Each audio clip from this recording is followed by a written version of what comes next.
Hi, and welcome back to my stories on how I started a food business.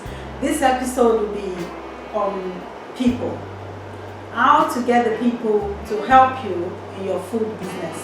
The first question people ask is, where do I get staff?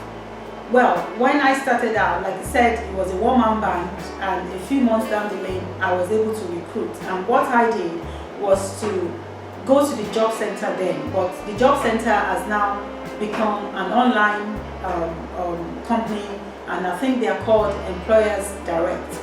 All you have to do is register with them and place your advert on their website, and this is done for free. You can also talk to friends and family and see who is available that would like to help you, or you can use recruitment agencies. The recruitment agencies come in very, very useful when you are doing things like weddings. For instance, you might have an event that you need to cater for quite a number of people that will require you to have a lot of staff that you cannot afford on your afford permanently on your payroll. So what we do is to use agencies, and with agencies they supply you for a specific date that you need the staff, and you don't have any commitment to keep those staff. You pay them for that day, they do the work, and then they go. So that's what we use for weddings and events.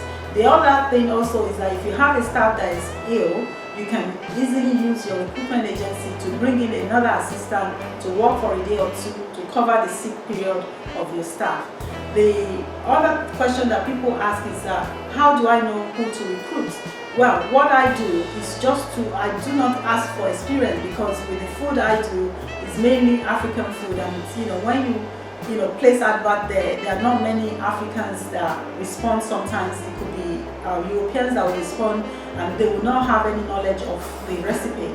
So what we do is just to place an advert that we require someone that is of GCSE, at least that is able to read and write. And when they come to us, we teach them all about what we do. But how do we know who to select? We select people that we think they've proven during the interview as hard workers, people of pleasant attitude, because I can handle anything when I'm catering, because catering and cooking is a very stressful job, and you don't need people with bad attitude that will give you vibes, and you need creativity. When we cook, we are creative artists as well. Like I said, the food must be presented nicely, beautifully, the taste must be good, and there's so much pressure when you work in an event catering in a kitchen. So we go for people with pleasant attitude, people with very patient people, happy, smiling, and so that when they even go out and talk to our customers, guests at parties or events, they are cheerful, they are happy, and the feedback is always that come back to us is that, oh, we love your staff, they were smartly dressed, they were happy, and they were very, very helpful. So we go for personality when we select staff. The other thing that you need to know is the cost of recruitment. Like I said, you might not be able to employ a lot of people to start off with, but as your business grows, you'll be employing people. And then there are rules and regulations that will cover employment as well. So you must know that you must abide with this rule in order to do things right. They are called human resources, legal, employment legal laws, and all of that. The very first thing you must know that you have to pay minimum wage, at least pay minimum wage. Even the Bible will teach that you must not exploit people. And from the beginning of our business, we've always, try to make sure that we pay minimum wage, and if possible a little bit above minimum wage, because when you keep these people happy, these are the people that will make your business great. So talking about the cost of employment, it's not just the wage that you pay your staff that you have to pay attention to in payroll. There will be other things like pension costs that have just been introduced here in the UK. There is things like the employer's national contribution. There are things like holiday pay, because you have to give your employees 28 days pro rata every year for holiday. And once they are away on holiday, their payment, their wages you don't stop their payment, you still carry on paying. And this is a joy, to me, because we've been able to achieve this in our business from day one, because I just thought to myself, these people work very hard. Though it's difficult to come up with the money sometimes when we started out, but hey, just do it, trust God, and then provisions will eventually come. So think about the holiday pay that you give your staff. Don't just think about the minimum wage. By the time you add all the other hidden costs, you will know that employing people is not a cheap thing. But I suggest you do all the legal bits of it in order for you to be able to get things right. The other thing I would also want to say about employing people is that in the catering business, they have to wear protective clothing.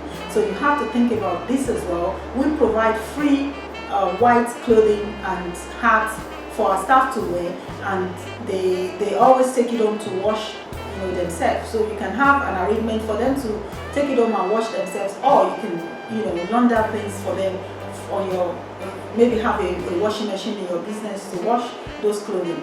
The other thing as well is that when you are recruiting people, you can talk to them about other friends that they know in the business that could be very good as well.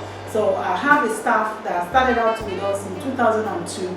She's still with us today, and throughout time she's been able to bring other friends to join the business. So talk to your current staff in recruiting other people. The final thing is that when you want to train your staff, you have to keep a record of training. It's also the environmental health officer will be checking you up from time to time to see how your staff are well trained. The basic hygiene certificate that they should have is level 2.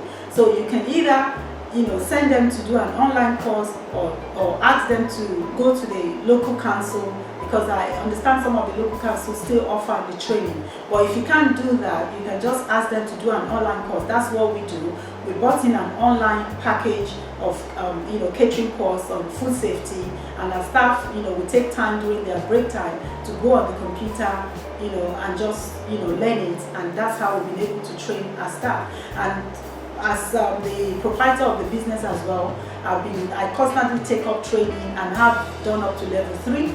So the new staff that come in, I do induction training for them. I'm able to teach them a few tips on how to comply with food hygiene, because with staff, they are one of the major cause of food contamination. So if you don't train your staff on how to handle food, prevent food disaster, you will have bad reputation of staff causing people to have food poisoning.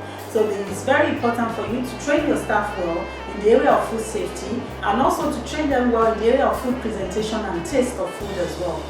I have a few other tips on people, but I think I've exhausted the main ones, and so I will see you again next time in the next episode.